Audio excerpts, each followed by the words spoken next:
welcome and housekeeping and all sorts of different things, and then we'll kind of get kicked off with the agenda for the day.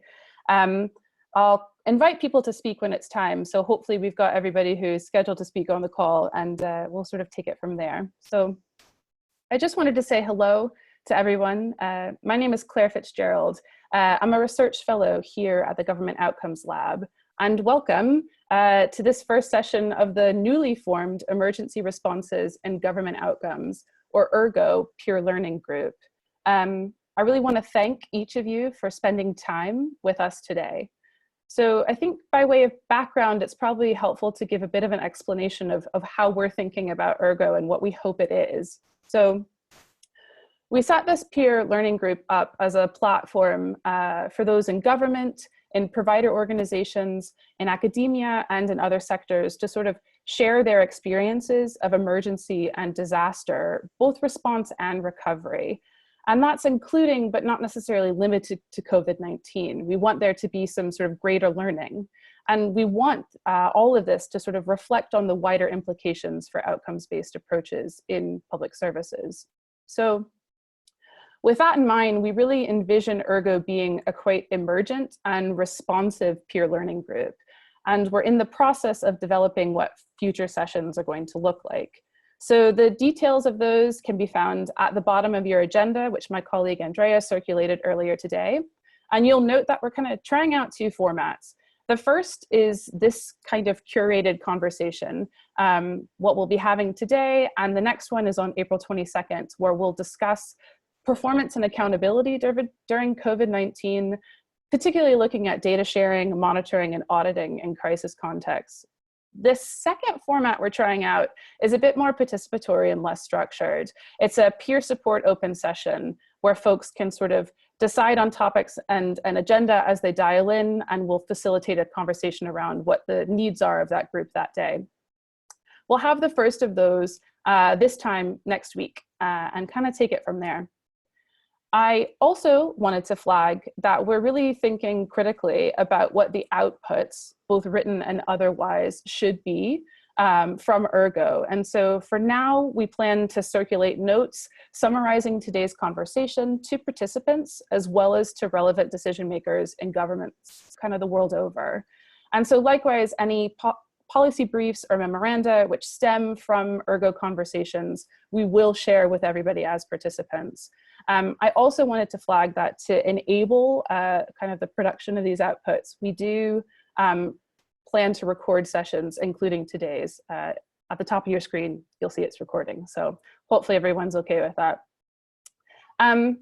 Most importantly, my hope and my colleagues' hope is that these sessions provide value to you, and that you'll stay involved in ERGO by joining subsequent conversations and shaping what the group looks like, perhaps as a speaker on a future call, or letting us know if we're getting topics and formats right.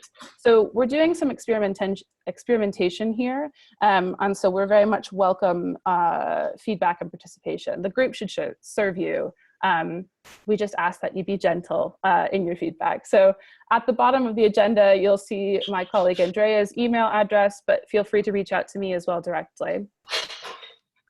So with that, I think we can move on to sort of the framing of today's conversation.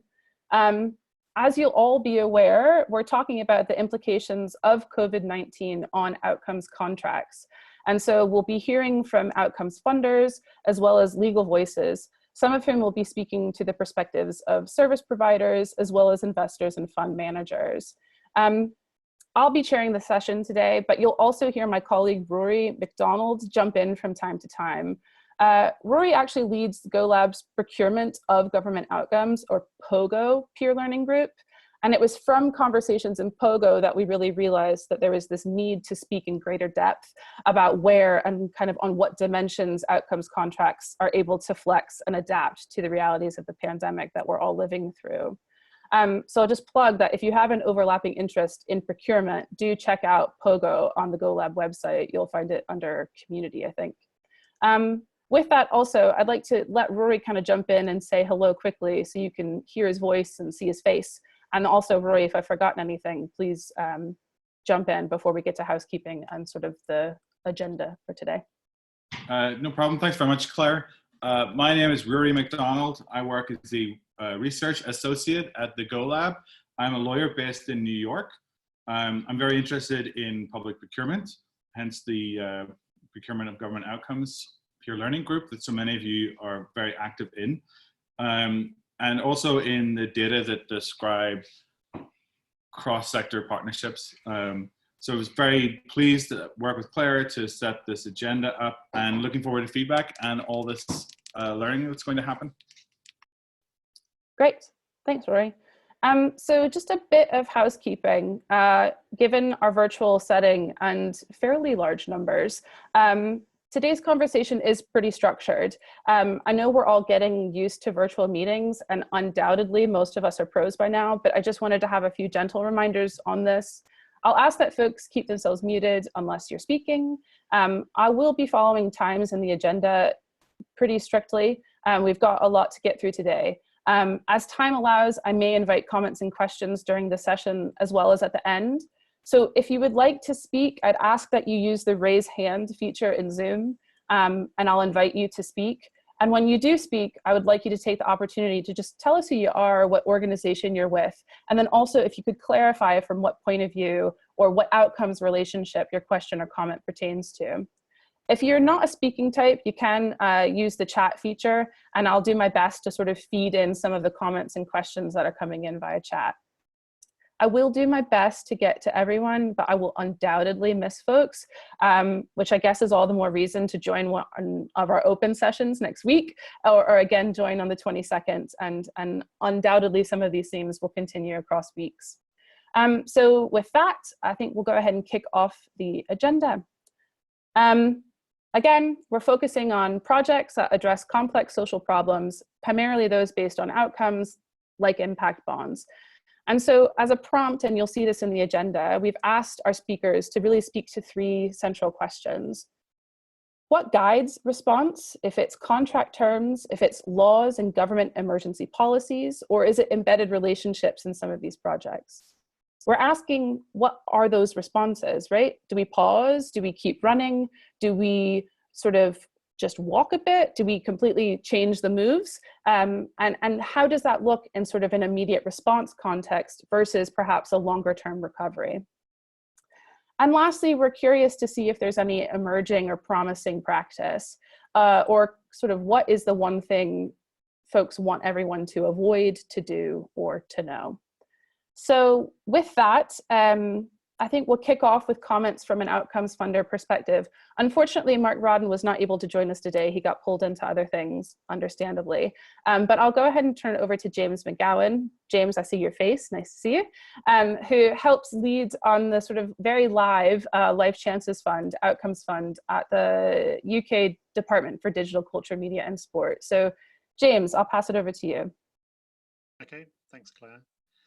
Right, well, hello everybody, and great to see so many people involved in this afternoon, and thank you for letting me speak for 5 minutes to just give you a sense of where we're at in our thinking. I suppose to keep to the agenda and to stick to the questions that you've asked, I can give you a sense very much from where we're coming from as a department, but I can reflect on what the broader government response has been so far, and really can point you towards what the Cabinet Office have published, which gives guidance around procurement more broadly, but there is a section in there around payment by results and outcomes-based commissioning, which points to effectively the principle which we've adopted in the Life Chances Fund, which is to relax payment terms in the work that is being done in outcomes-based commissioning. And I think the Cabinet Office line is that what they guide people to do is to resort to 3 months previous and to look at what the payments have been over the 3 months prior to everything that's happened, and then to use that as your benchmark on what you pay people going forward on more of a fee for service basis. And that principle in terms of making sure that payment terms are relaxed seems to be something that is occurring, or at least I hear anecdotally, in other parts of government. I hear that the NHS are taking a similar line with regards to some of their work. I haven't been able to find the detail on that yet, but it seems to be that the principle broadly is one where people are looking at where they are directly involved in contracts relaxing those terms, or if they are participants in contracts, or at least funders as part of contracts, as we are in the Life Chances Fund, that they are taking that principle and embedding it in the work that they do. So, I mean, what the kind of guiding, what's guiding those responses is effectively a recognition that achieving outcomes and working to a model set of outcomes that were conceived prior to the outbreak of COVID-19 and the social distancing restrictions that have been placed on all of us clearly are not achievable under these circumstances. I don't think with the kinds of people that are being worked with who have vulnerabilities and who need to be engaged and worked with more often than not with direct one-to-one relationships with support workers, counsellors, link workers, that's going to be very hard to do in a virtual environment, despite the fact that we're all sat here and we can all kind of communicate, and I'm sure we've all been on and off video calls relentlessly for the last few weeks. Clearly just getting that sort of sense of human empathy and engagement with individuals who really do need support and the kind of support and guidance and care that so many of our colleagues in the VCSE sector are able to provide, and that local commissioning bodies are often able to engineer, that is really difficult to provide and to get the same kind of outcomes from. So we totally recognise that, and that effectively guides the response.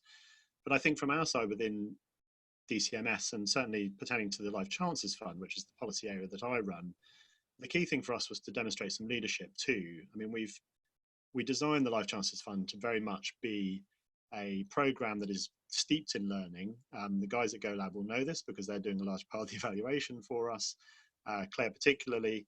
But it's really important to us that we learn about the impact of working on outcomes-based commissioning, and we sort of set our stall out with the Life Chances Fund to make that a central principle within the way that the fund operates. Now, clearly, kind of gauging how outcomes work in the current environment is going to be very hard, and so we've only just today, in fact only a couple of hours ago, put out a note to everybody in the fund saying, look, we will, as part of our work in the Life Chances Fund anyway, and the payments that we'll make, we're happy to switch to a principle whereby you can work on a fee for activity basis, at least for the next 6 months.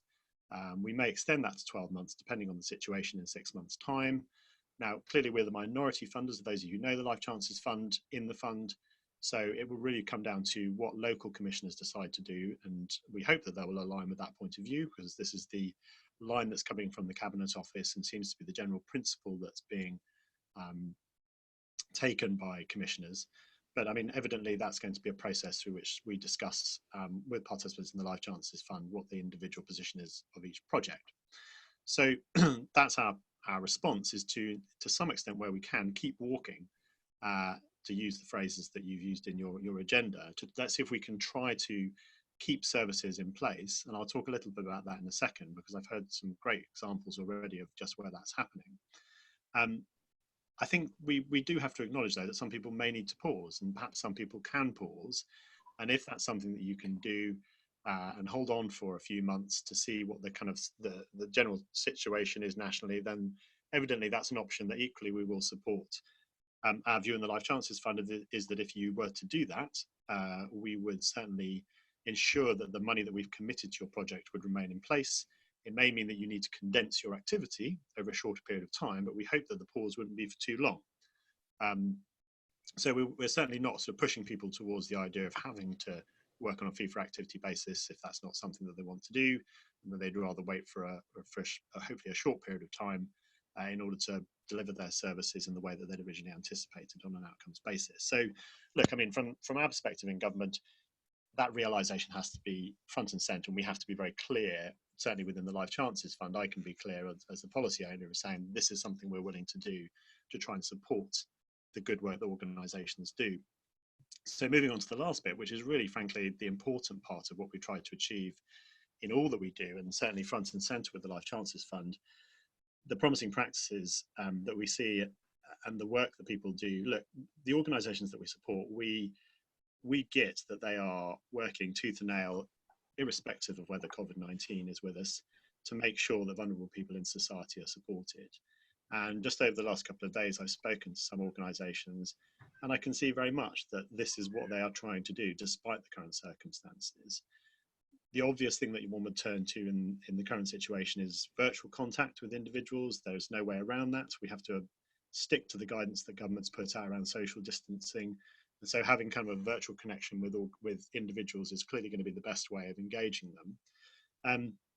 But I suppose what's heartening to see is that the kind of preparation and the thinking that organisations are making to try to think about what kinds of support might be needed for elements of the client groups that they're working with is really important.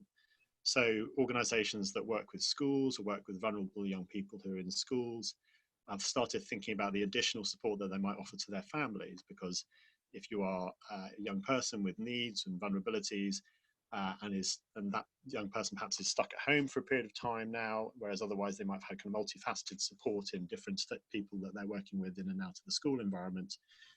You know, the organisation, the charities need to be alive to that and understand therefore what additional needs those individuals might need and how best to support them. That can only be done in a virtual environment, but clearly it's something that demonstrates that thought has gone into what extra things can we do, how can we kind of reach out to these individuals and be empathetic to the needs that they have. So I won't go on too much more because I could easily go on for much longer than 5 minutes, but I think the general principle here is that the kind of the payment terms that we would normally work to need to be relaxed. Leadership needs to be shown, I hope, by commissioners, and that doesn't just mean central government. I think it would be something that we'd expect to see across all commissioning bodies, either national or local. But the final thing is to recognise that organisations are trying really, really hard to adapt their services under the circumstances. In some instances, just by virtue of the kind of services that organisations offer, it may be very difficult to do that. But we think that there's a lot of what happens, certainly within the Life Chances Fund, that could move to either virtual support, adapted services. And clearly that adaptation will need to continue as we come out of this, because I suspect that the world as we know it and some of the culture that we have around the way that we work with each other may shift and certainly take a while to get back to the work where it has been. So that in itself will also require adaptation in the way that services are delivered. Does that help, Claire? Yeah, that was really great, James. I think it was helpful to understand that the sort of guiding principle is a relaxation of payment, but where there's a certain amount of discretion given to the projects themselves in terms of what's going to work in their context and locally. I am curious to know sort of, is there a particular element of kind of the relaxation of payment, the sort of demonstration of leadership and the enhanced adaptability or flexibility locally that gives you the most heartburn? The most heartburn? Yeah. Are you worried about anything? Oh, look, I mean, I'm worried that people who are in vulnerable situations don't get the support that they need because, you know, we've seen a rise in domestic abuse, for example, that reported, I think I just read the other day, that calls have gone up to organisations on average at around 25%. The organisations that have been spoken to by the media outlet that I saw it on, which I think was the BBC. Yeah, I mean, clearly my concern is that vulnerable people don't get the support that they need, and that the pressure of the circumstances we're in, which for, you know, for all of us are incredibly difficult, become even more so for people who are already in vulnerable positions in society. I think if you're talking about more the technical aspects of outcomes-based commissioning, look, I mean, you know, of course it would be everything that we do within this space gives us more, feeds the kind of learning abilities we have to understand how to do it better. And so there's missed opportunities just from a technical perspective. I suppose, though, that actually moving to a basis where some of these organisations are delivering services, still striving to get the outcomes, but not necessarily having their payments attached to those outcomes, it will be interesting to see. I mean, obviously it will be a false comparison to what happens afterwards because they'll be working under considerably different circumstances. But it will be interesting to see what the effect of working with organisations, particularly projects or organisations that are in projects that are new to the Life Chances Fund and are only newly launching, how this kind of period of working on a non-outcomes basis affects then what they do further down the line, and how it embeds their service as they transition into an outcomes-focused payment mechanism. I think that's really helpful. Yeah, I mean, as James mentioned at the Go Lab, we're evaluating a lot of these Life Chances Fund projects. So we're also trying to figure out a way to structure some learning around many of the transitions that are likely to occur in the coming months. I'm conscious of time, and so I would like to go ahead, thank you, James, to transition over to hear from comments related to sort of the provider, investor, and fund management perspective. So We've got 3 folks lined up to speak to this. I'll invite you each to speak in turn, but I would ask that you do introduce yourselves. Daniela, I think you are first up. Hi, my name is Daniela. I work for Fresh Builds, and we have worked on a lot of SIBs over the last 8 years, I think. We mostly act for investors and sometimes on the provider side as well, and a small amount for people, for the sort of manager, creator of the SIBs. I'm going to talk about why COVID isn't really a force majeure event. There's been a lot of chat about that. And then what we should be focusing on now, particularly those first 2 questions, thinking about those first 2 questions that Claire raised, and then what the longer term implications are, which we should probably have in the back of our mind now. So I've been asked a lot about whether there's a force majeure, whether we should be calling force majeure, and I think this discussion has just generally been unhelpful in the current circumstances, because if you think about what a force majeure event means, that's basically excusing the provider or contractor from performing under a contract because the circumstances prevent it from doing so. That also comes with it that they wouldn't necessarily be paid for those, for not acting. It's actually not a particularly useful concept under an outcomes contract, because really you're talking about outcomes trying to be achieved rather than services being provided. And I think particularly unuseful here, because actually what the Cabinet Office guidance is clearly trying to achieve is that we continue these contracts, and obviously James is saying that very strongly as well. What we should be doing here is using our absolute best efforts to try and change the services in order to continue providing to these most vulnerable people in our society. And in some ways, outcomes contracts are uniquely placed to do that, because we tend not to be so specific as to how the services are provided. In terms of what we should be focusing on now, it's very difficult to speak generally because each outcomes contract is so different. And as James said, there are some services we can change, and there are some that just can't be. You know, I was thinking of some providing travel training to children to help them to get to school. They're not going to school. You know, there are just some things that cannot happen for the next few months. So the first question is there a way that meaningful services can continue to be provided, and how do you adapt those services to make them more appropriate? Is the funding actually going to be available? So it was really helpful to hear James's comments, and the Cabinet Office guidance is really helpful. We do know of situations where authorities are indicating that they're not going to follow that guidance. And there's also issues of where there's top-up funding. It's good to hear from James that the LCF will be working on the same basis, but there are other players who may not. And then, as I said, in terms of continuing services, it's that there and how we adapt with the contracts. There are tools in outcomes contracts, and obviously, as I said, the fact that they're often fairly, at least brief in their description of the services, is helpful in that you can change services without changing the contract. And we're seeing local authorities being very flexible actually as well in terms of how evidence for payments can be collected. So we are seeing lots of flexibility within outcomes contracts, and I think that's really positive. And then I suppose where funding can't be maintained or services can't be provided and the whole thing needs to be put on hold, there are contractual terms to terminate or withhold payments to subcontractors, and then use can be made of furloughed worker schemes to cut costs if that's something that people feel is necessary. I think in terms of the questions, what has been most useful has really not been the contracts, which I hate to say as a lawyer. It's been the relationships, and it's very clear talking to people that good relationships have been really key, and I think that's very reflective of the fact that we see these as partnerships.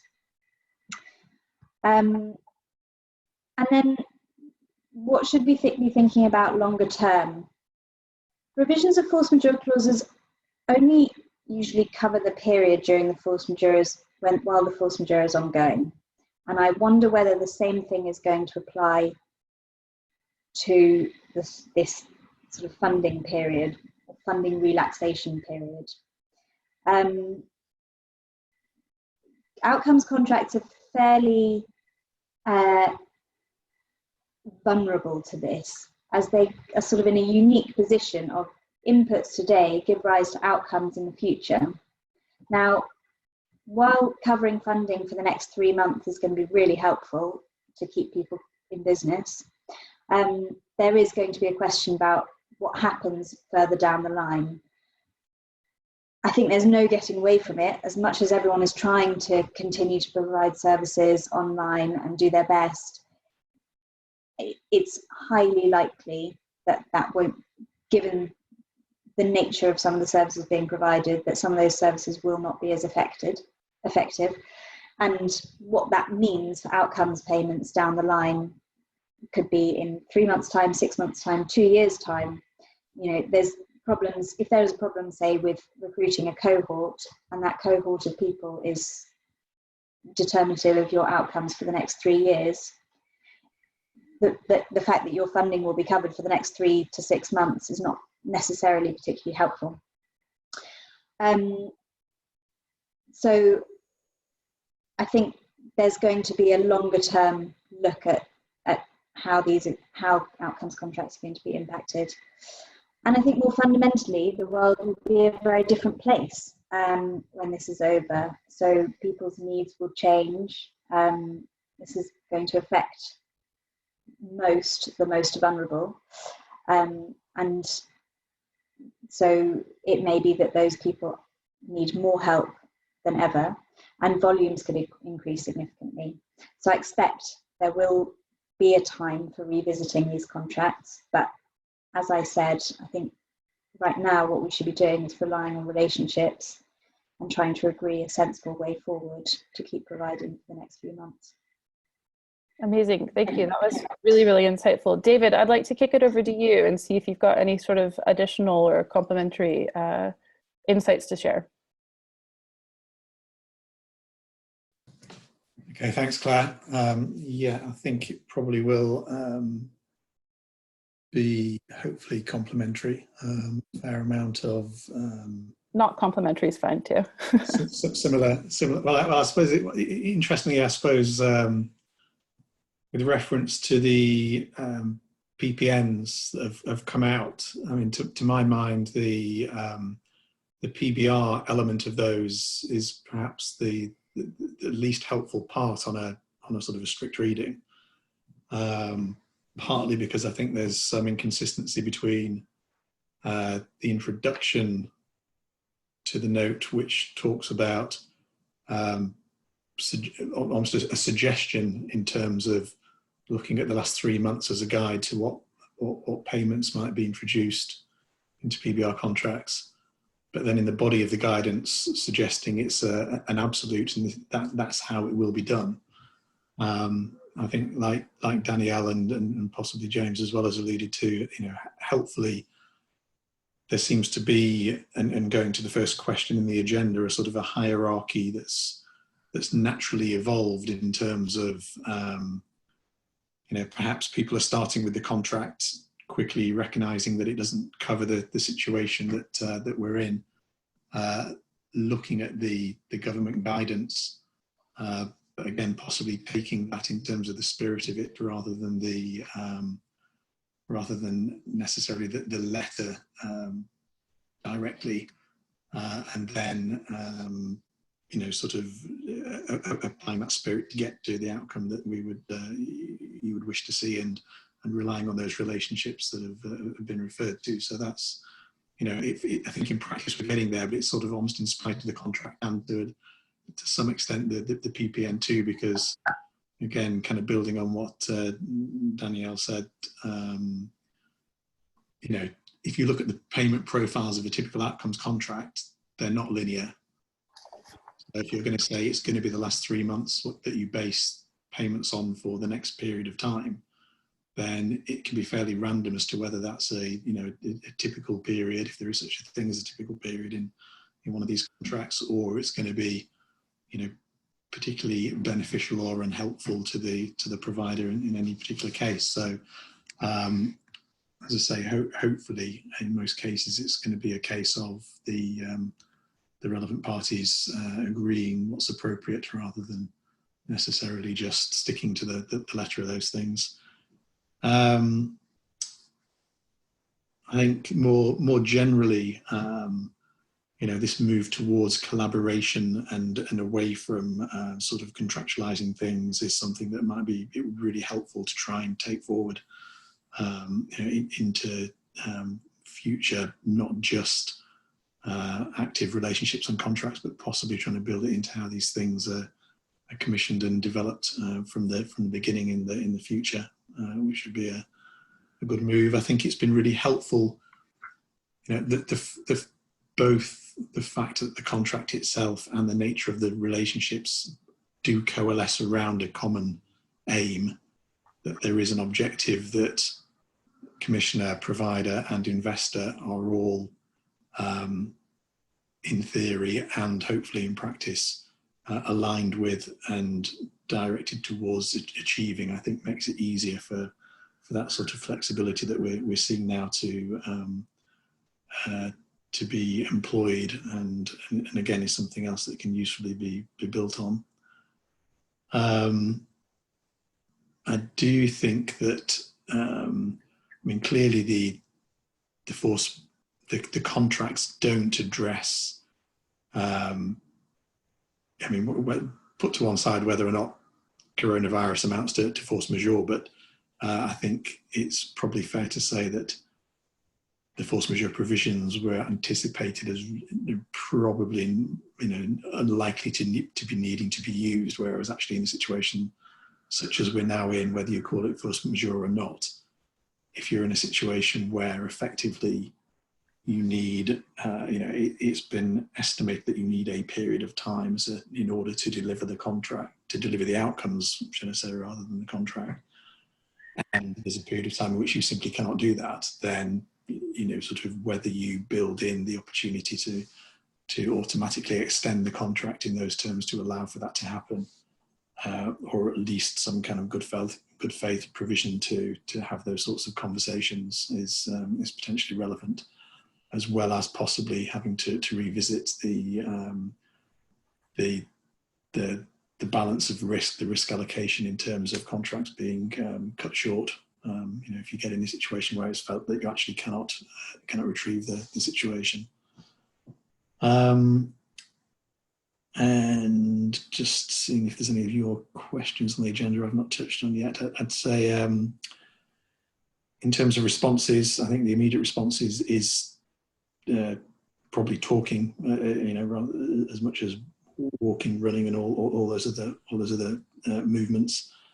In the immediate term, talking, and then looking at some of the new moves. I think the positives have been the recognition of this mutuality of relationships and shedding the sort of zero-sum mentality, which again, coalescing around the common aim assists. I think the pragmatism that's been shown has been really valuable. And I think it's quite important to see the current conversations and flexibilities, the seeds of a new and better way of doing things, rather than assuming that this is just a sort of a temporary fix or temporary salve before reverting to old ways, which probably many thought had much room for improvement in the first place. Thank you for that. I think that was really helpful. I'm hearing some common themes around it's not the contract, it's the people and the relationships. And actually, is there a way to sort of envision a sort of improved new future as opposed to a reversion back to the way things were? Julian, can I bring you in as well? Yes, thank you very much. So I'm Gillian Blake. I'm a public benefit lawyer with Stone King. I act mainly for mature social enterprises delivering public services. By extension, I act for progressive public authorities and social finance institutions too. I agree, we're talking about partnerships and collaboration as a theme, and that's going to be a lot about, and I'm going to refer to that quite a lot in what I have to say. So we're talking about contracts of a complex nature, and my real focus here is on the practical application of those contracts rather than the legal form. In terms of what's happening at the moment, in a way slightly surprisingly, the main clients I'm dealing with, the mature social enterprises, are reporting that the policy that James indicated at the beginning is working, that flexibility is being provided, that practical applications are happening. And I've only had one case where there's been quite a sort of narrow-minded suggestion that there are issues about non-performance. But generally speaking, flexibility is being shown by the commissioners, which is very welcome and pleasing. And even for this type of supplier, they're experiencing an increased demand for their services because they are in the business of providing the sorts of services that are needed all the more in crisis circumstances. So again, that's reasonably positive as a way of looking at what's happening at the moment. What that suggests to me, and this is my real theme, is that the real issue now is that the emergency hasn't really created new things. It's created, it's put the focus on existing issues, obviously in a very extreme way. And these existing issues were there before, and public benefit suppliers were concerned about them before, and progressive commissioners were concerned about them before. But now the focus is really on them, and it's in a way now's the time not to hold back from saying what those issues really are, and to say how they're being properly focused on at the moment in the crisis situation, for example, in the PPN notices and what James was saying, but critically, how change needs to happen. And moving out of this current phase of crisis, we should be capturing, consolidating, and entrenching the need for change that we've recognized in the extreme situation. So specifically, what I'm talking about here is, for example, we all now know that low-skilled workers are key workers. We all know that the state can fund by reference to actual need. And we all can now observe that the market mechanism does not work in a pure sense within public services without proper application of the regulatory guidance, commissioning approach to things. So we know all of those things. Those are things that were issues before the crisis and have now really come into stark relief. What that means in terms of principles is we can say we must stop looking at purpose over process. Sorry, we must focus on purpose rather than process. We must focus on interpretation over literalness. We must focus on creativity over risk aversion. We must be practical over the technical. We must be relational over the transactional. And linking up with the two previous speakers, we must be focusing on partnerships rather than legal demands between transactional parties. That means collaboration towards the common purpose of the providers, the commissioners, and the social finance institutions. Now, what that means actually in relation to some of the practical contractual matters is that it's highlighted some major problems about contracts in public services that have been there for 30 years, at least. I wrote a paper on it 25 years ago. And the PPN notices have highlighted some of these issues. For example, the idea that it might be a good idea to fund organisations not in arrears because they have cash flow issues. Well, they have cash flow issues in the normal circumstances, and public authorities are better able to bear cash flow issues than providers are. So cash flow, payment in advance would be generally helpful. The whole issue about pricing can be looked at. The whole issue about short-term contracts can be looked at. issues about unilateral rights to vary can be looked at. And all of this is about saying, look at the provisions in contracts which are about working relationships and flexibility, because they're very, very underdeveloped in a typical public service contract. And here's another very important point. Social value can be identified now, not as an ancillary thing, not as an added thing, but as something that's absolutely central to public service contracts. And I think something that's very helpful in illustrating what social value really means in that sense is Mariana Mazzucato's value of everything, her concept of public value. The point she made about what's the value of state education being provided for free to everyone? Well, that's accounted for in public, the cost is accounted for, but the benefit is not accounted for. And the benefit obviously is huge. And we can see in terms of public service provision, the same is true of what key workers do and what public benefit suppliers do. They provide the services with dedication, with expertise, with commitment to purpose, and that is massively about social value that is undervalued in our economic system and undervalued in the way public services are dealt with.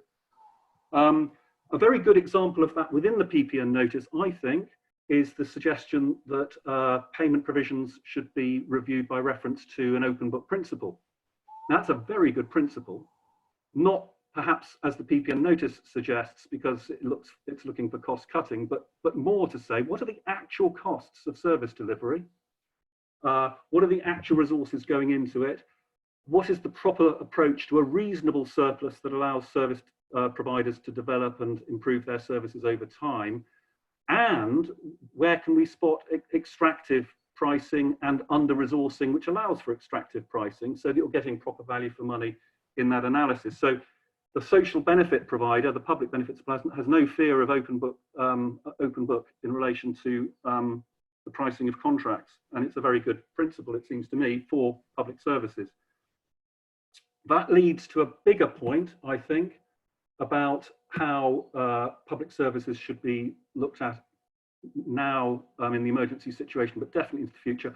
We're seeing what social value means. We're seeing what the absolute requirements are for serious public service delivery that meets actual need. And what that really is about is a social value standard. Any supplier must provide by reference to this standard. And obviously it has elements of quality and approach and localism and participation within it.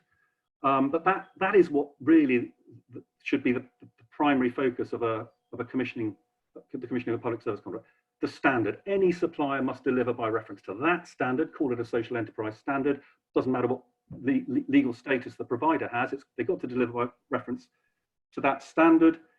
Doing that, going back again to what the two previous speakers were saying, we get to collaborative principles, partnership development, long-term engagement, community partnerships, local participation, and the idea that we're building public services over time with all the relevant participants. That would include the concept of innovation partnership, which I've mentioned at various times before. And perhaps I'll just finish with an illustration that kind of encapsulates the theme, my theme here, which is not long ago I was sitting at a round table about transforming rehabilitation and why that was perceived not to have been successful. It was a sort of review of that. And around the table, the sense was it perhaps hadn't been successful because the social investors were disinclined to invest by reference to the capability and track record of suppliers as opposed to a commercially respectable balance sheet. That was kind of the assumption, but actually, in particular, one of the major social investors spoke up and said, no, it wasn't that. We're perfectly willing to invest against capability and track record, and we recognize the suppliers that we would invest against in those terms. What concerned us was that the contracts were not things we could invest again, because they had unilateral rights to vary, because they were so short term. We couldn't invest in those contracts. That's really simple, a really simple thing about standard of contract. Actually, that led in that meeting to a very basic conversation about some of the things I've just been talking about. What makes a good contract? It's relational, it's focused on, it's balanced. You're looking at common purpose, and even by reference specifically to outcomes-based contracts and social impact bonds, a very simple point. You pay for the service and you pay for the impacts. You don't just pay by reference to the impacts. Thank you for that, Gillian. I think that was really valuable to sort of hear the themes of collaboration underscored, but also as a vehicle for perhaps re-envisioning what business as usual needs to look like after this, especially as a lot of perhaps the entrenched and perennial challenges of public services are laid bare amidst the pandemic. What I'd like to go ahead and do is move to you, Rana Joy, for comments on sort of the international development and impact finance perspective. And then after that, I'll give Rory a bit of a heads up. It'd be great to hear some of your summarizing comments after Rana Joy concludes. So over to you, Rana Joy. Yeah, sure. Thanks, everyone. Rana Joy here, partner at McDermott, Will & Emery. Look, this is a very live topic. We are working across 3 different impact bonds, looking at force majeure clauses and provisions and how to deal with them at the moment. The relationship point is a good one because it's actually keeping a lot of the discussions, a lot of the tensions in terms of the disruption that the ongoing COVID-19 issue is causing from a transactional perspective. But let's take a step back and highlight a couple of key points that's relevant when you're looking at these force majeure clauses and how they're coming into play. One is the definition of what force majeure is and how it's been defined. For those who attended the really interesting GoLab session last week, there was a point that Deborah Buran made very eloquently about the fact that there is a lot of inconsistency about how you see the terms of what constitutes a force majeure event is couched in the documents. Now, that is true, but there are 2 themes that run through these provisions. One is the concept of patient capital. The point of having the force majeure clause in the agreement, unlike your traditional financings, is not just to look at a disruption event, what a disruption event, and when a force majeure event has been called, how it impacts the deal. And traditionally, you think of unwind as the natural tendency at the point an event has occurred. But the theme that goes through these contracts, which builds on the partnership point, is the fact that when these events occur, the intention of these provisions are to actually get the key stakeholders in these transactions together to keep the deal together, rather than trying to dismantle the transaction, restructure the transaction. We'll come back to the point of when a restructuring is necessary and how that plays through, because that's a really important point that we're seeing play out at the moment. But going back, what is the force majeure event? And you'll see that typically the way these are defined, they're already broader than what we would traditionally find under force majeure clauses in a usual capital markets, a structured finance contract, or any commercial contract. And the reason is it tries to capture your typical force majeure events, your acts of God, but also a number of acts of man in it, to basically try and capture any major disruption event that would impact 3 things. The cash flows, the implementation, or the measurement of the outcomes, the reporting. So how an event is impacting the deal is very important. And because of the broad nature, more often than not, we are seeing that COVID-19 or it's couched in such broad terms that you'll be caught within the definition of force majeure more than not. The question then is, fine, there has been an event, but who calls the event? And that triggers off this concept of an affected party. I don't know whether Andrew's on the call or not, but we're looking at two transactions at the moment in terms of which critically goes into the question of where in the broad scheme of things, because you have so many different transaction parties having different roles, who is the affected party in this event? And you'll find that what's very interesting is sometimes you can have an event which is impacting implementation, but not necessarily the cash flows, as we have on 2 of our deals at the moment. The cash flows are fine. It's not an issue with the payment flows, But what the issue that's happening is the implementation with the funds that's being received by the service providers, and then consequently the reporting of the implementation, which then has an issue with how do you measure the outcome within a particular period. So you've got an event, who calls the force majeure event, and what sort of issue is it having? Is it a cash flow event? Is it an implementation event? Is it a reporting event? Based on that, what the key theme on these provisions is, when you have an affected party who essentially puts his hand up and says, we've got a force majeure event either under our servicing contract or under the framework agreement or under the core financing agreements, what is then intended to happen is then bring these key stakeholders together. Again, at that point, what should be triggered is the governance mechanic. And these transactions, unlike again a few your pure transactions, is supposed to bring these collective parties together to try and see, okay, we've got a disruption event. How long do we wait it out? So here's the other question. We've seen a real mix between the contracts which are English law governed, so on this side of the pond, as opposed to some of the contracts we are looking at in the US, for example. The US, and Rory will be able to reflect on this as well. The US contracts tend to have a much longer cure period. Usually the ones we've got up to 30 days, up to 60 days, after which the core steering committee or your governance body comes together and decides we need to either recalibrate or we need to collectively, unanimously come to a decision of what happens with the deal if it seems that the long-term disruption will lead to a complete breakdown on implementation and achievement of outcomes.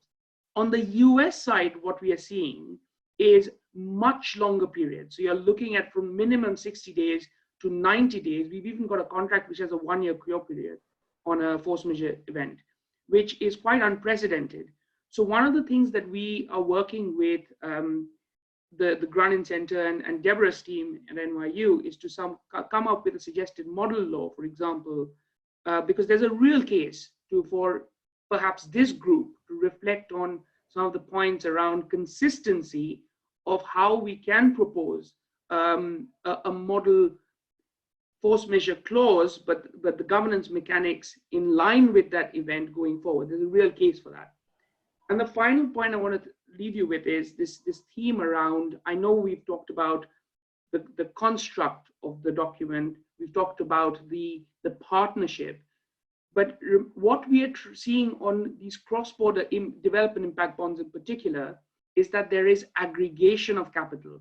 You have a number of contracts which are behind a particular outcome provider. You have a number of funders who stand behind a particular risk investor.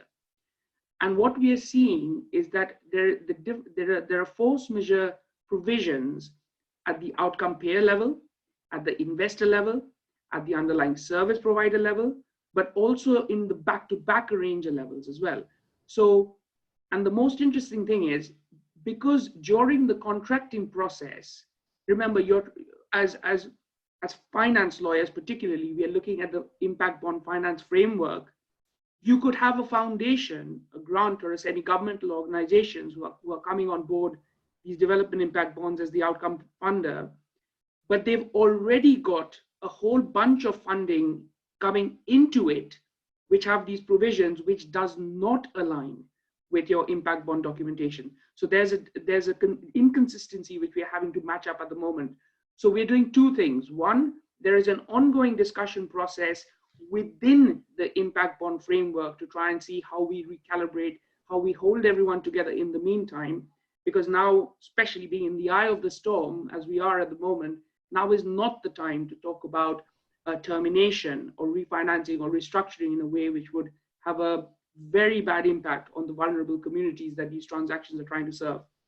But the other thing that's very interesting happened, and this goes back to the seminal point about funding for scale, is that where you've got these back-to-back arrangers, some of these, especially in blended capital facilities, where you've got grants and you've got private sector funding coming in, there is a slight tension because the private sector funding is looking at a more commercial approach to try and restructure or terminate earlier. And the funding, which is provided by way of grants, they have a much more patient capital long-term outlook to it. So there's a little bit of tension there as well. So quite a lot of themes, but very, very interesting time to see all of these various things play out at the different levels. Thank you for that, Ranajay. I think really helpful to have that distillation of issues of cash flow implementation and measurement, and also the idea that even when you transition into looking at the governance arrangements, actually there can be some substantial misalignments, especially as there's a multiplicity of parties around that. I want to ping it over to Rory for any sort of synthesizing comments before we sort of kick it back over to some of our other legal voices. Just very briefly, 3 things. One, I really appreciate the comments around the value in the network. You know, if we're working with service users who are vulnerable or in fragile scenarios, I think the networks that have been established through these types of contracts are even more valuable than they were before, perhaps, and that there may be new services, new outcomes, a new measurement, or new sort of a new way of working to support these groups. And I think the new things don't always get included if we just focus on sort of contract terms for the current things. A separate point, maybe this is a bit academic, that the sort of governance mechanism, I think it's really interesting to hear about how the governance mechanism may be working to flex, including who's around the table. Is it the provider or, you know, and or the investor at the table as well, sort of making these decisions? And something that comes to mind is that, you know, no matter what the contract says, all the parties could agree to say something else, or to do something else, or do something new. But thirdly and finally, from me, it occurs to me that if we're talking about new things or fees for service, one of the things at a very practical level people need to be doing is setting up a mechanism to track what those costs are that you're incurring for this emergency. So, you know, if you've got a contract that has a fixed price, or a contract that's got some performance measure, you may not be set up to track your, you know, actual costs, and your costs may not be separated so that you can describe what is the impact that this emergency is happening, so that if there are funders that are willing to help cover those costs, you are able to then say, you know, this is what it actually cost us, separate from the thing that you would have been doing. And that, I think that sort of practical point probably relates to all the different parties, intermediaries, technical advisors, and the people doing sort of measuring or performance management. Anyway, those are 3 comments. Hope that's helpful. Great, thanks for that, Rory. I think it's great to sort of maybe look ahead a bit, to think through, as governments look to balance sort of the necessity of maybe increased discretion and flexibility in service provision, there's also a corresponding appreciation for how monitoring and auditing functions need to continue amidst the crisis, particularly when you're looking at massive stimulus efforts and a lot of money going out the door very quickly. With that, I'd like to pivot the conversation over to some of our additional legal minds on tap I mentioned, who are here to kind of provide some brief observations on the conversation so far. Hopefully, this is a bit of an informal response from them to some of the issues and themes put on the table by earlier panelists, and perhaps they can look to emphasize where extra emphasis should be, or where additional considerations might be flagged. Undoubtedly, folks have noted that many of the earlier speakers have been intimately involved in the design of outcomes contracts, and so my hope is that some of these forthcoming observations maybe place the discussion in a somewhat broader context. But again, for those of you in this section of things, I'll invite each of you to speak in turn, but please introduce yourself. So with that, Abby, I think you're first up. Great, thanks Claire, and thanks to Rory and to Andrea for the invitation to speak. I used to dread these things. I used to hate webinars and virtual meetings, and I now find myself actively looking forward to them. So I think that's partly because the quality has improved, and also there are no real meetings to go to. So I've been enjoying Chris Eukin's series of webinars over at GWU as well. So long may they continue. So I'm just going to make a very few brief comments, partly responding to what's been said, and then just maybe something that falls under the heading of additional considerations, or maybe some sort of unintended consequences of some of the approaches we're seeing developing with the COVID situation. So I do agree with sort of Daniela, David and Julian, who emphasised that, look, this sort of pivot to focusing on relationships with existing providers, particularly in the outcomes contract situation, can be a very positive thing. It's something that people have been calling for quite a long time, perhaps. And, you know, if it continues past the current situation, then that would be a good thing. I guess there is a risk attached to that, which is that we are very much focusing on existing service providers, and some of the approaches we're seeing are effectively locking out any new providers. We're talking about potentially long-term extensions to contracts, and I'm going to look at some of what's been happening in the UK on that front. So you just have to keep in mind that for every existing provider who may well be struggling themselves, you might have 4 or 5 who lost the last competition, who have been waiting for the contract to be renewed, or for other contracts to come along, and who now potentially find themselves frozen out for quite a long period of time. And that in itself is going to be a source of hardship. Obviously there is, in the UK and in other countries, schemes to support companies in terms of people who are no longer working, but just to keep in mind that some of the long-term consequences of not having competition for public contracts could be quite damaging. So I wanted to look very briefly at what's actually in these procurement policy notes that have been mentioned already from the Cabinet Office. I'm not going to focus so much on the European Commission communication. I don't know whether Iris or some of the other speakers might look at that in more detail. But just to say that, as has been mentioned, I think the PPNs are quite welcome, and I think they're quite well drafted and take a range of relevant considerations into account. One thing from the first one that came out, PPN 1 of 2020, which was sort of quite early on in I think the 18th of March, so it is saying, obviously, under emergency situations, you can use directly awarded contracts in many cases. Interestingly, it highlights this point that you do have to publish a contract award notice, which curiously is omitted from the European Commission guidance on the same point. So just to note that UK public bodies are being told that they should at least have some form of transparency over the contracts that they're awarding during this time, which I would think is a positive thing. And also that those contracts need to be limited in time and scope to what's strictly necessary to meet the emergency needs if you're availing of this sort of emergency exemption from competition. The PPN also mentions this whole idea of modification to contracts, which is a favourite of lawyers, perhaps less so of practitioners, but you know, there's many weird and wonderful situations in which you can modify a contract under the procurement rules.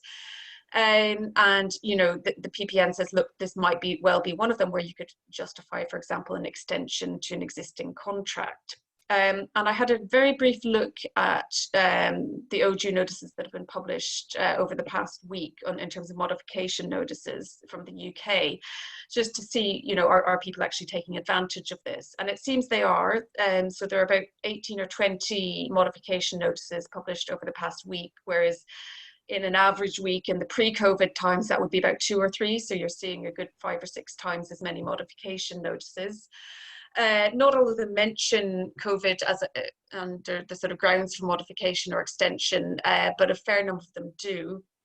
And just from a sort of brief look, it does seem that in some cases the modifications may go beyond what you could sort of justify in an emergency situation. So in one case, there was an extension of, it was a health services contract, an extension by 10 years with an extra £15 million. And the health services, as far as I could tell, were unrelated to the COVID-19 pandemic. Also things like management consultancy services unrelated to COVID being extended for a period of time, PR services. So there is perhaps a risk that some public authorities are seeing this as an opportunity to extend existing relationships for suppliers. Now, that may be due to very real pressures on their own resources in terms of procurement, but I think we do have to at some point question, you know, is that a consequence we want to live with in the long term? In terms of the second PPN that came out, and it's been talked about a bit already, I think there were some very sensible measures in there in terms of open book accounting, and in particular ensuring funds are flowed down to subcontractors where we are paying suppliers in sort of unusual situations. But there is also this caveat that if there isn't a contractual volume commitment to supply, then those payments shouldn't be made. So that may be the case under some outcomes contracts. You don't actually have a contractual volume commitment to supply. It just depends on the drafting in the particular service. So that's just a point to be aware of. And that second PPN also mentions this idea of redeploying capacity where suppliers cannot deliver the contracted services. And this would be through a modification to the contract. And I would just be really interested to know whether anyone has actually done this or is aware of examples of this. So the PPN sort of cites the idea of, you know, the example of transport services for school children, which obviously aren't being used at the moment. And could you get those same contractors to perhaps be involved in transporting hospital patients instead? You may get into issues around, you know, well, that's a different public authority that's responsible for that, so it wouldn't be, you know, us doing it. But it would just be interesting to know if there have been any creative solutions around redeploying contracted capacity. And I think that's it. I think, the second PPN also addressed the double funding issue. So it says quite clearly, I think it's in the FAQs that accompany the PPN, that suppliers benefiting under the COVID or coronavirus job retention scheme should not be able to avail of these particular measures regarding payment, advance payment, for example. So it should be one or another. It shouldn't be suppliers benefiting both from getting, you know, job support and then also being funded through public contracts, which is, I think, a welcome clarification. So I think that's it from my side. Amazing, thank you, Abby. I'll go ahead and pass it over to Eris if I could. Hi, good afternoon, everyone. It's great to be here. I joined you, I think, if not halfway through, but half an hour, 40 minutes after the start, because we had a very long school meeting today, obviously, discussing interesting issues. Now, what I would like to, the discussion has been extremely useful so far. What I would like to do very briefly, I don't want to take a lot of your time, is to look a little bit on the macro picture that this emerges with regards to both the application of the regulatory framework that we have at the European Union level. That includes, for the moment, the UK. But as you know, the UK, the government is in the process of revisiting or looking at the new post-Brexit public procurement framework. So soon we'll have the green paper and looking at whether the existing rules will be followed completely, the existing framework will remain unchanged, or whether other formats will follow. So the first, I think, impression that the reaction that we saw at both at national level and at European Union level, both with regards to procurement, that they are linked with important necessary equipment for dealing sort of frontline equipment for this challenge with regards to medical equipment, the PPEs and ventilators and what have you, but also with regards to general procurement that continues in terms of existing contracts at the various levels. We see, at least this is my impression, correct me if I'm wrong, or if you have a different view on that, is that even at European Union level, where not that long ago we would see some resistance on accepting the possibility of a loose and flexible application of the current rules, we see a very significant change. What tells me, we can interpret this in two ways. Either this is confined in temporal terms during the COVID sort of crisis, or in the future in any similar type of crisis of that intensity, or, and this is perhaps we'll have this discussion, already in the existing systems we had these solutions, and in fact the only thing that we see in these manifested in these notices is not a change of the rules or an acceptance of less strict application, but a change of mindset towards how we view rules.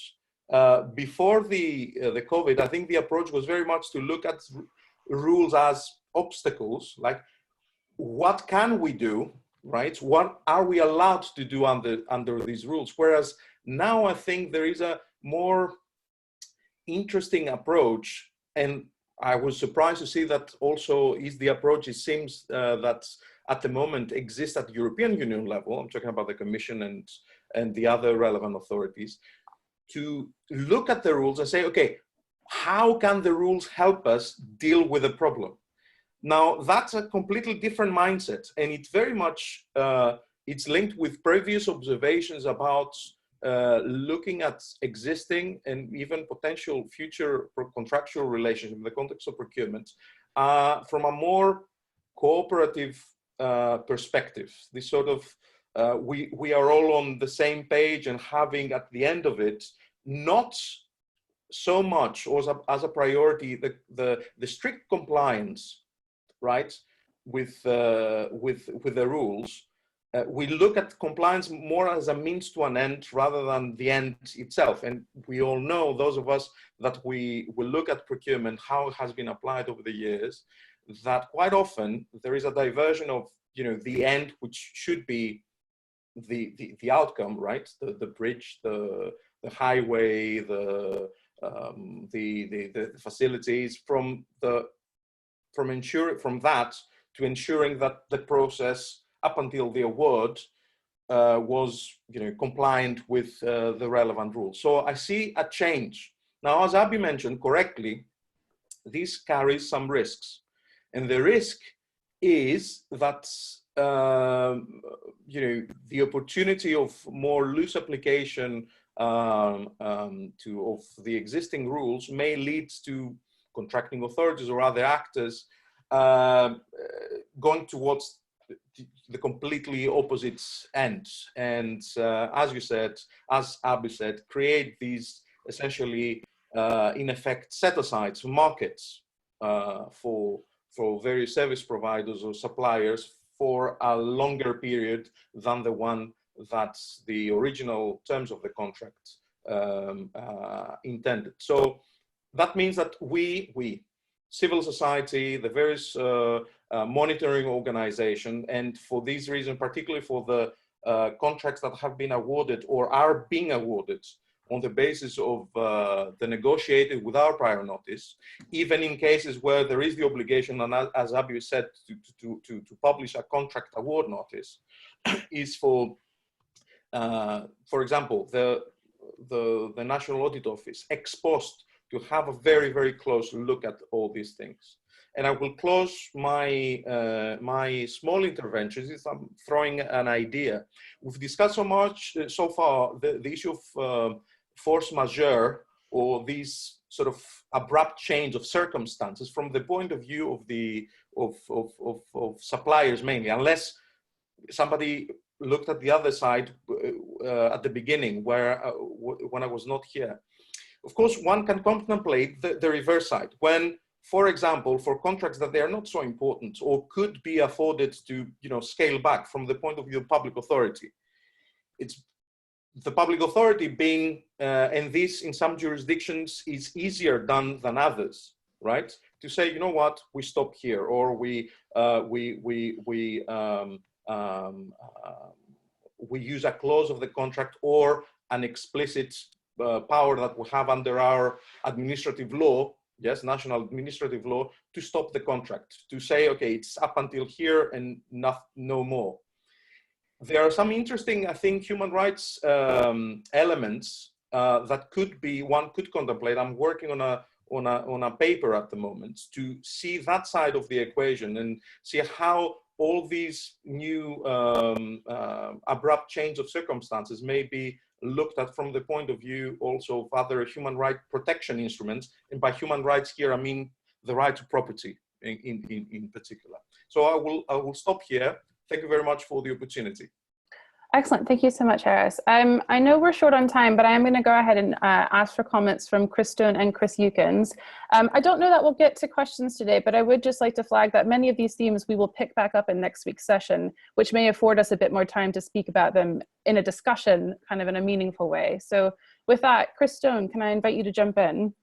Sure, thanks very much. And let me introduce myself. I'm professor of practice at the Blavatnik School, and I've been working on government contracting for social innovation and outcomes probably for the last 33 years or so, mostly in the US and the UK.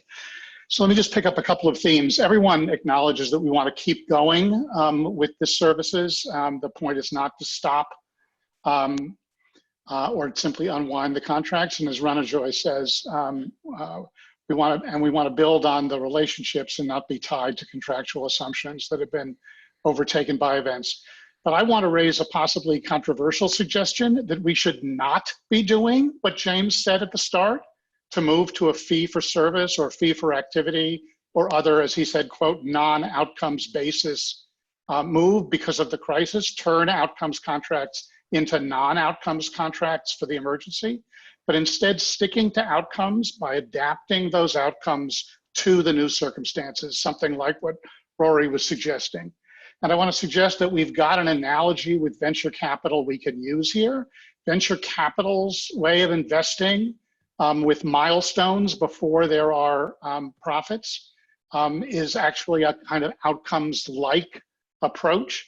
And looking at how venture capital is responding to COVID is, I think, an interesting analogy for where we might get some techniques for outcomes-based contracting. So in short, the danger is, I think, is that we'll go back to old school contracting by switching back to cost-based or performance-based deals. And the better, or at least the bolder response would be to stick to outcomes-based contracts, but adapt.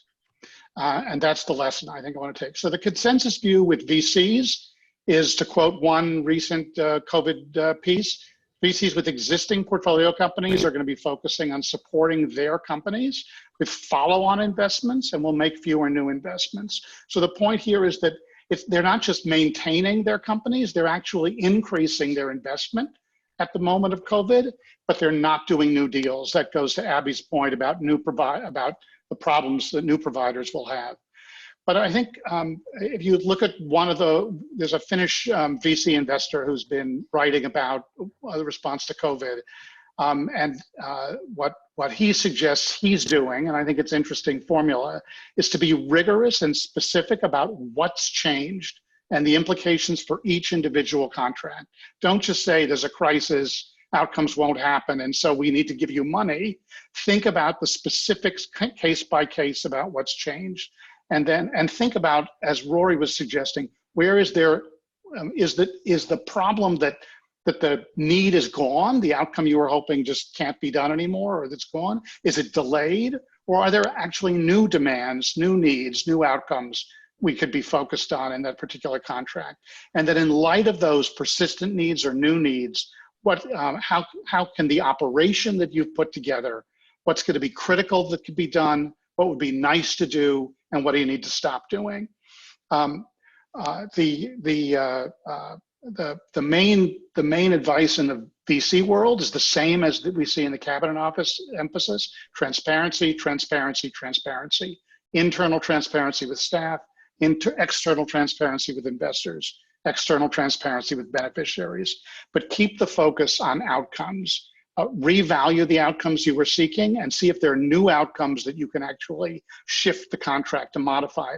That will require working on relationships. It requires a lot of the same creativity that people were talking about, but don't think of it as retreating. The thing that's been most quoted in the VC world these days has been the Sequoia so-called Black Swan memo, which I'll stick on the chat, which is basically don't retreat, adapt.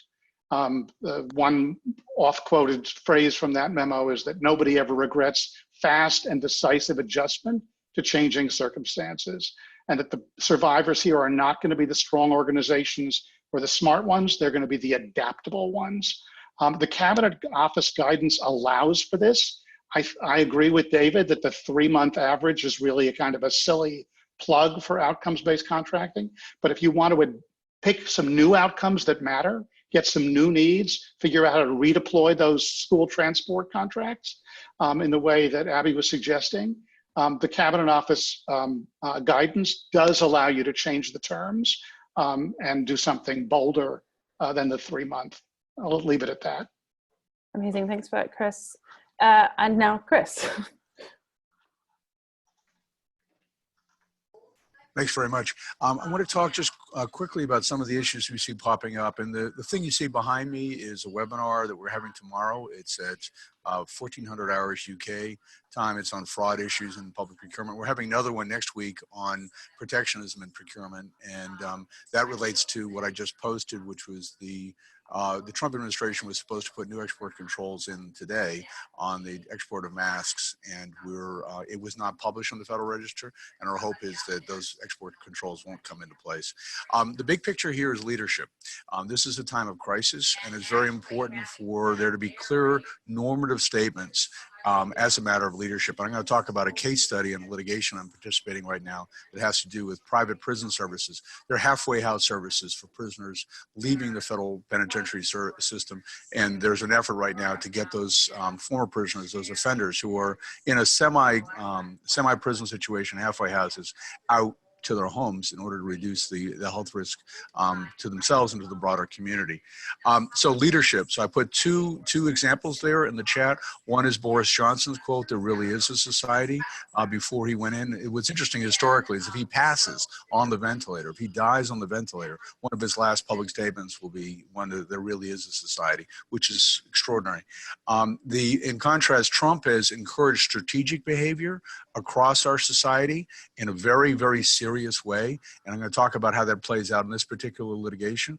But it means that we as lawyers and as policy people in this space, we have to enunciate norms, constantly enunciate norms, because in my world, in the American world, those norms are not coming from above.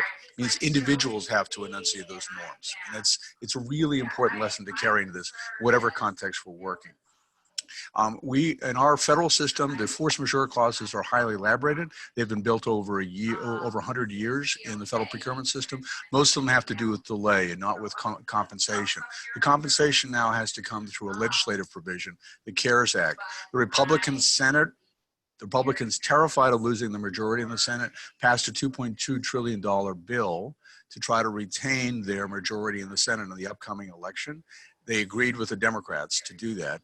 That bill provides for funding for contracts, such as the contracts you've been discussing, but it allows for the appropriation to come from any open appropriation. Doesn't specify where exactly. It creates no pool of money.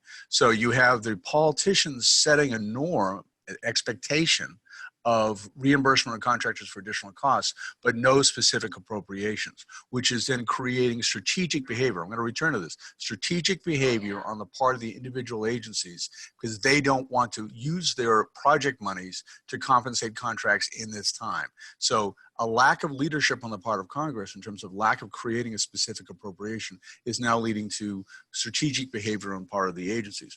That's playing out in the particular litigation that I'm involved in, where there's a question is who will bear the liability and the costs as these former prisoners are moved out of the halfway houses into their homes. This is in Washington, D.C.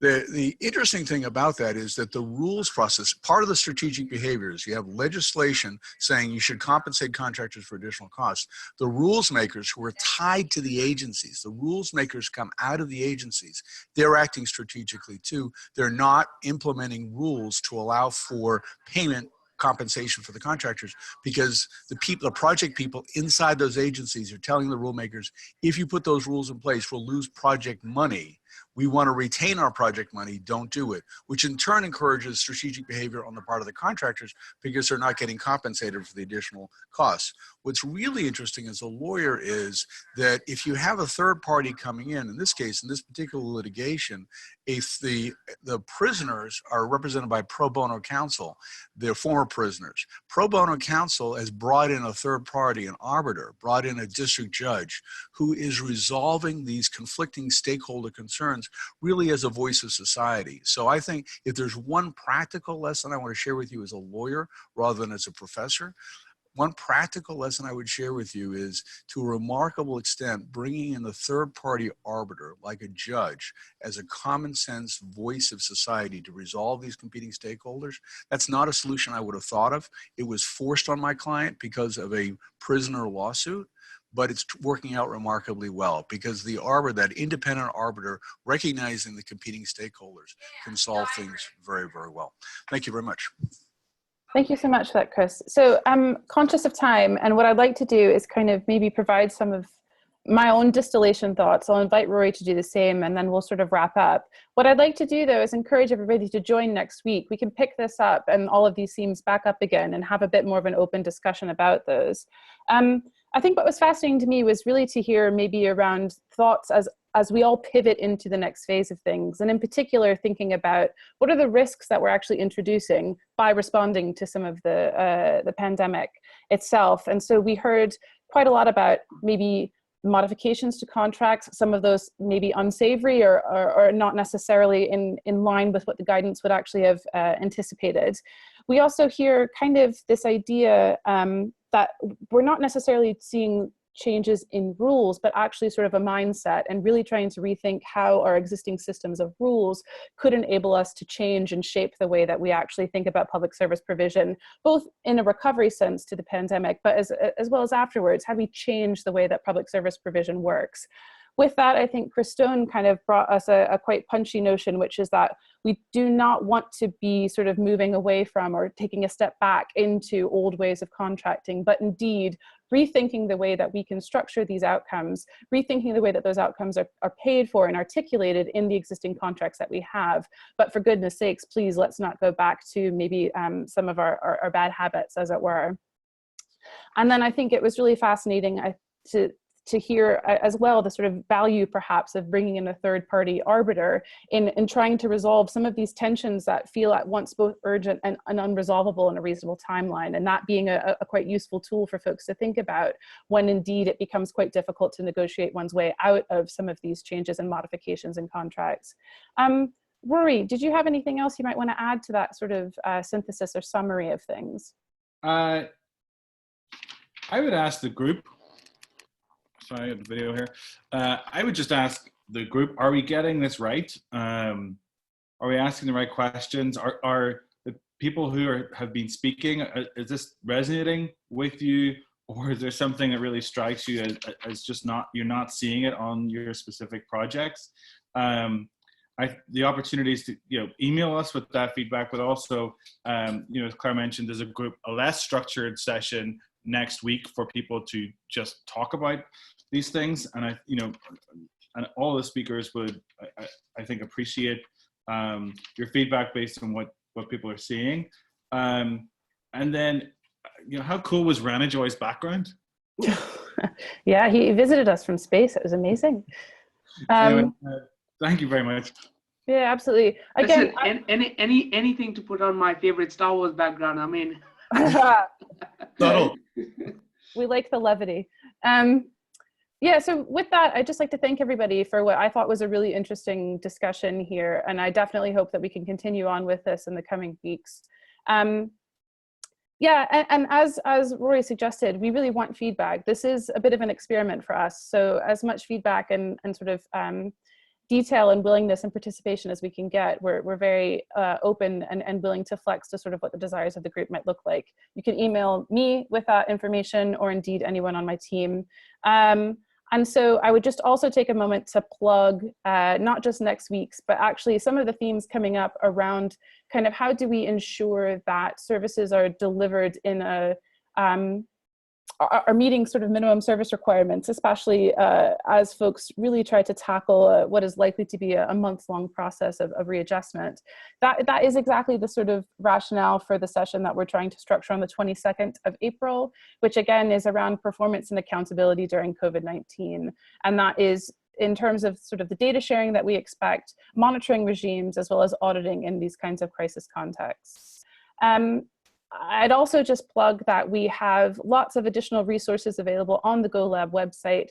The details and links for that are all at the bottom of your agenda, so please be in touch. Thank you so much for joining us today, and I think with that, I hope everyone stays safe and healthy, and I hope to speak with each of you soon. Thanks so much. Okay. Bye. Thank you. Thank you, everyone. Thank you. Thanks.